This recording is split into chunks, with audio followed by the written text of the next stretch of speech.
puno. Ang profit, bunga.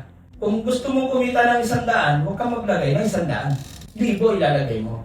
Gusto mong kumita ng 1,000, huwag kang maglalagay ng 1,000 lang. Kailangan mga 10,000 pataas, gano'n. Bakit?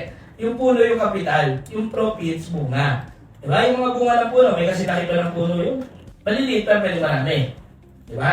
At hindi sabay-sabay namumunga, okay, may season.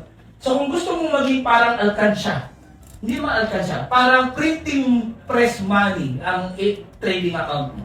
Una, enough yun na gain or loss. Sino ang madalas magbabiolate nun? Pag maliit yung capital. Siyempre, kung $50 lang, sabi mo, 1%. Naman, kano lang yung 1% ng $50? Pero mo, $100. Sabihin ko, target ka ng $1 to $3 gain. Pag loss hanggang $1 lang. Sabi niya, $3. Kano lang yun?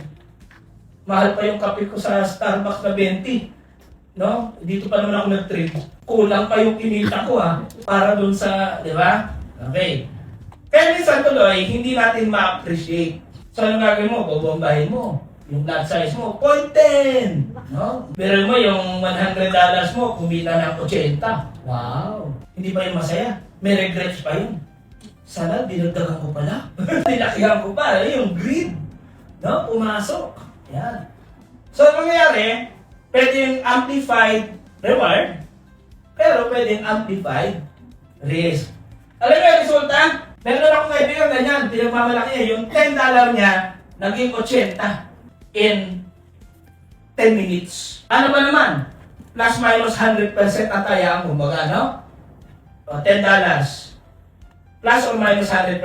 Eh, sumama yung plus. 20 na. O, yung 20 niya, syempre ano sistema niya? Plus minus 100%. Naging 40 na. Diba? Hey, yung 40 niya, plus minus 100%, sumama na naman. 80 na, screenshot, o sa FB, PM is the key. Coach na. Ito na, marami ng followers. Trade siya. Anong sistema niya? Syempre plus minus 100%. Eh, na minusan. Pa! Zero. Deactivate account. Di ba? Tago-tago tayo sa social media. Okay. Kasi magkano na yung balance niya? Zero. Di ba? On the next 2 minutes. Kasi nag-scale up siya eh. Di ba? So, nag-develop siya ng tinatawag na GGS. Galing na galing sa sarili. Kasi nga, tsamba, di ba? So, akala niya, alam na niya yung ginagawa niya. Pero tayo po dapat, matuto tayo mag-build ng sistema.